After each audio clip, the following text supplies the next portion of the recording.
Thank you, Cody. Well, last night was the kickoff to the Martin Luther King Jr. celebration here in Bowling Green, and what a celebration it was. Youth from various local churches performed, as well as the gospel group BG Troops, and the Reverend John Lee recited Dr. Martin Luther King's iconic speech.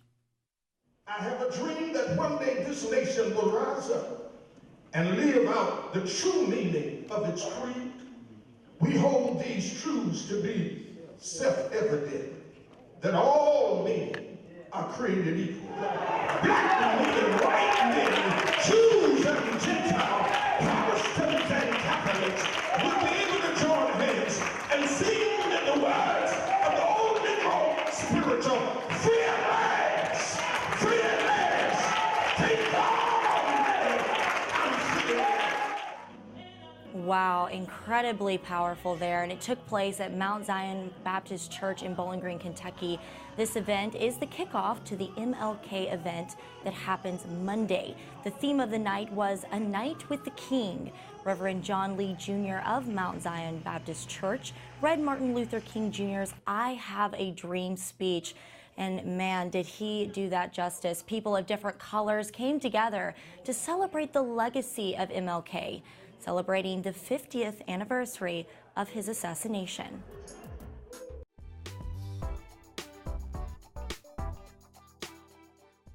This week we're about 45 miles north of Bowling Green in downtown Munfordville.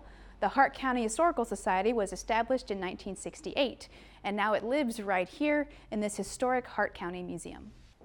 The museum comes to life inside the 1893 Chapline building.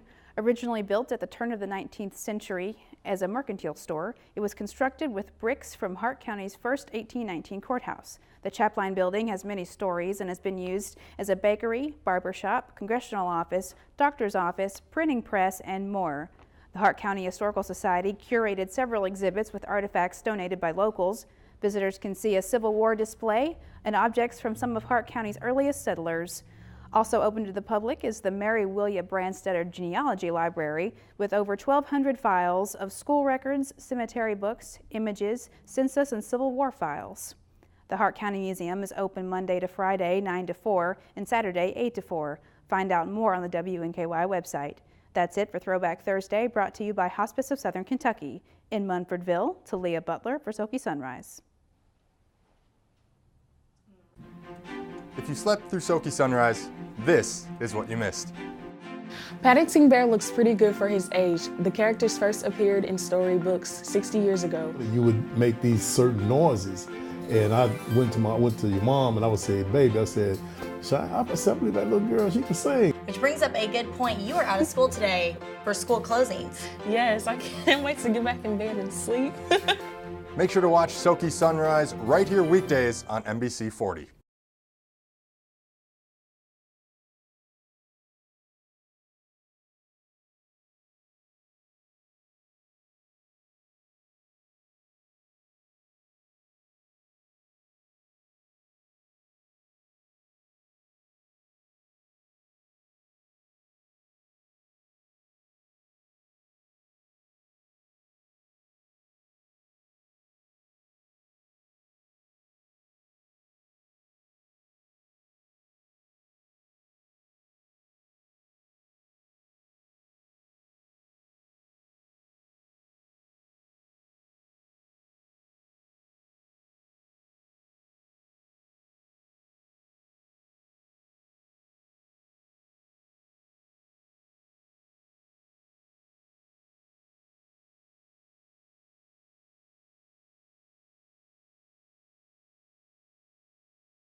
Well, sexual assault affects so many people in our communities, regardless of age, gender, socioeconomic classes, that it is an epidemic that affects so many.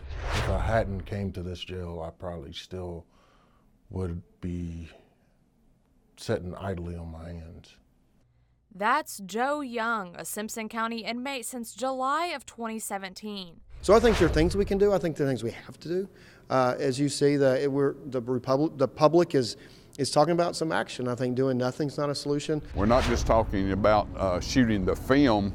We're talking about locally, hotels, restaurants, the filming folks with their props, with all of their stage. They buy all that material locally, so it's a tremendous impact for the entire state. I was one of the NAACP members that was approached and asked to try this strategy of taking their child to the school nearest their home and trying to enroll that child and then to bring back the documentation to the NAACP.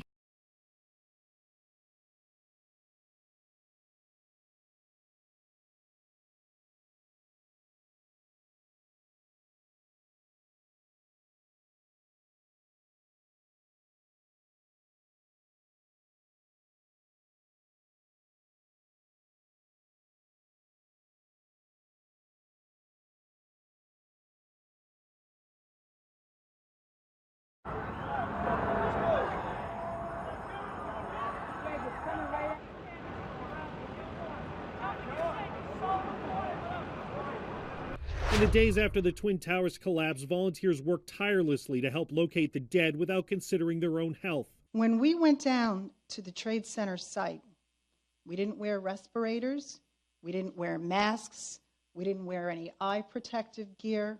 It just never occurred to us.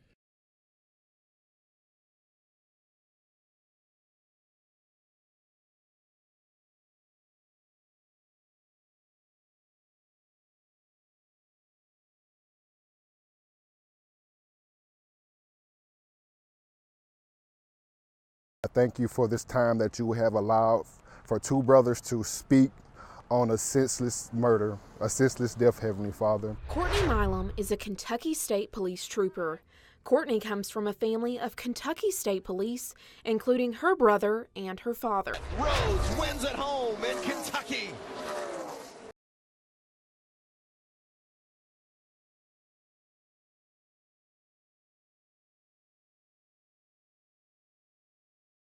It's my sophomore year as president, and I'm thankful that I do have 1 year under my belt. It's hard for an old man to be in 100-degree heat for 10, 11 hours a day, and it's just time. This week, construction crews have been working tirelessly to bring in over 10,000 pounds of steel into the cave. There were 16 founding members of Indian Hills Country Club. They purchased land on the east side of Bowling Green overlooking the Barren River.